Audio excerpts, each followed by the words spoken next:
long, I'm glad to be back. You sound that new. I've been too long, I'm glad to be back. You sound that news from the news. That's kept me hanging around and living up. You are worthless. You have no meaning. You think the next shot's gonna be any different than the last 30 that you've missed? Here, try again.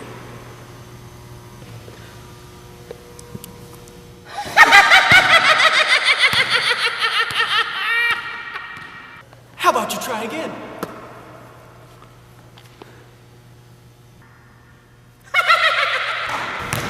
Try again.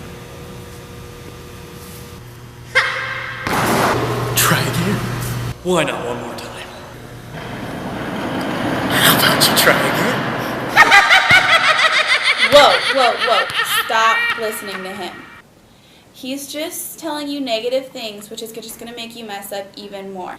You need to think positively because the way you talk to yourself affects how you perform. I can do this. The ball will go into the net. I can do this. I'm good at basketball. I can shoot. I'm good at this.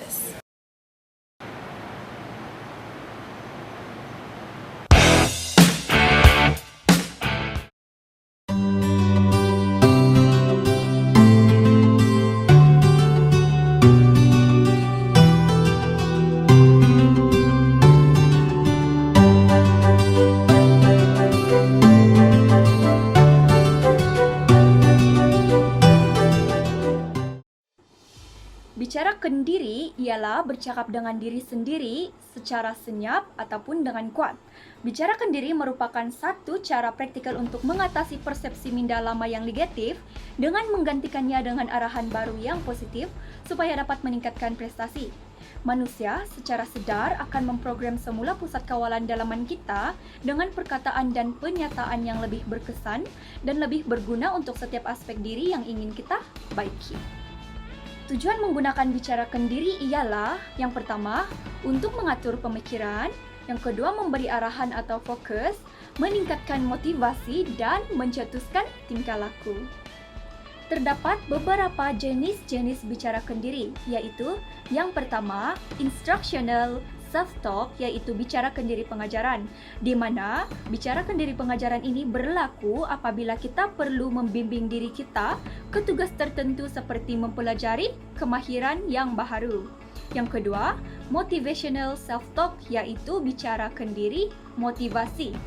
Biasanya digunakan ketika kita ingin berusaha menjadikan diri kita yakin dan bersedia untuk menghadapi sesuatu yang mencabar. Ia dapat meningkatkan usaha atau meningkatkan keyakinan dalam diri seseorang. Jenis-jenis bicarakan diri juga terdiri dalam bentuk berfikiran positif dan negatif yang mampu mempengaruhi perasaan, keyakinan, dan kesedaran pada diri seseorang. Bicarakan diri yang positif akan menghasilkan kekuatan, manakala bicarakan diri yang negatif akan menghasilkan kelemahan. Sebagai contoh, bicarakan diri negatif adalah cara kita memberitahu diri kita sendiri untuk mempersoalkan tentang kebolehan diri kita sendiri. Contohnya, saya tidak boleh, tak mungkin saya dapat melakukannya. Bicarakan diri yang positif pula akan menghasilkan keyakinan diri yang tinggi dan mempengaruhi kejayaan seseorang. Contohnya, saya boleh melakukan ini dan saya bangga dengan diri sendiri kerana telah mencuba.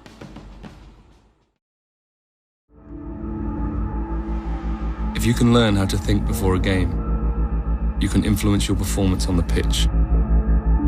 Self-talk is a technique that positively manages your inner voice. It only takes a few minutes and helps you prepare for the 90 ahead. Let any negative thoughts go and replace them with the positive I can or I will statements, like I can stop anything or I will dominate my area. It helps if you recall a great performance from the past. It makes me realize the only person who can beat me is me. Hai, selamat sejahtera. So, seterusnya kami akan masuk kepada bahagian latihan kemahiran psikologi. Dalam bahasa Inggeris iaitu Psychology Skills Training, PST. PST merupakan satu latihan mental ataupun kemahiran psikologi yang bersistematik dan berkonsisten. Seperti latihan fizikal, PST juga perlu dipelajari dan juga memerlukan satu latihan yang sistematik. Saya percaya kebanyakan orang pernah bercakap dengan diri sendiri, tidak kira sama ada positif ataupun negatif. So mungkin ada orang yang akan tanya, kenapa bercakap dengan diri sendiri perlu dilatih? Ya, kamu pernah ataupun boleh bercakap dengan diri sendiri. Tetapi adakah apa yang kamu bercakap dengan sendiri itu berbentuk ringkas, spesifik ataupun positif, dan adakah itu berkesan untuk memberi motivasi kepada anda diri sendiri? So, tujuan bahagian akhir video ini adalah untuk berkongsi dengan anda beberapa cara ataupun teknik bicara kendiri yang boleh membawa anda ke arah yang lebih positif. Teknik yang pertama ialah henti berfikir. Apa yang kita perlu henti berfikir? Iaitu perkara ataupun pemikiran-pemikiran yang negatif. Kita boleh menggunakan perkataan seperti sudah, stop, hentikan dan sebagainya untuk kita berhenti pemikiran yang negatif. Contohnya, anda sekarang seorang pemain bola keranjang yang tengah nak melakukan jaringan penalti. Mungkin anda mula berfikir yang anda mungkin akan terlepas peluang ini, bola akan terkeluar ataupun bola tidak akan memasuk dalam net. Pada saat ini, cuba kamu bercakap dengan diri sendiri. Stop untuk membantu kamu henti fikiran-fikiran yang negatif.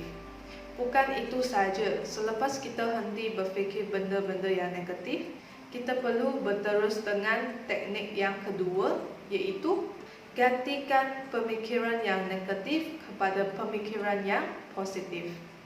Ia boleh berbentuk secara instruksional, iaitu pengajaran, ataupun motivational, motivasi. Untuk instruksional, pengajaran, kita boleh bercakap dengan diri sendiri berkenaan dengan teknik-teknik ataupun fasa-fasa pelakuan untuk kita melakukan jaringan bola keranjang yang bagus. Apa yang kita boleh bercakap dengan diri sendiri iaitu jaga imbangan, jaga siku tangan, pandang ke sasaran dan ikut belajar. Perkataan-perkataan yang ringkas seperti ini dapat membantu anda kembali untuk berfokus apa yang kamu tengah melakukan. Selain itu, bicara kendiri yang berbentuk motivasi juga boleh digunakan untuk meningkatkan keyakinan diri. Seperti dalam video sebelum ini, di mana anda boleh cakap dengan diri sendiri, saya boleh buat, saya mesti boleh menjaring, saya bagus dalam bola keranjang, dan sebagainya. Seterusnya, menyusun semula pemikiran juga merupakan satu teknik bicara kendiri. Menyusun semula pemikiran iaitu kita boleh melihat sesuatu daripada sudut yang lain. Contohnya, anda telah gagal dalam jaringan yang pertama. Apa yang kamu perlu buat sekarang ialah menyusun semula pemikiran anda dan fikir dari sudut yang lain. Dalam percubaan yang pertama, anda telah fokus kepada teknik ataupun fasa-fasa pelakuan untuk menjaring bola keranjang. Tetapi mungkin posisi anda yang bermasalah. So, untuk peluang yang kedua, anda memperbaiki dan melakukan jaringan yang lebih tepat dan bagus daripada percubaan yang pertama.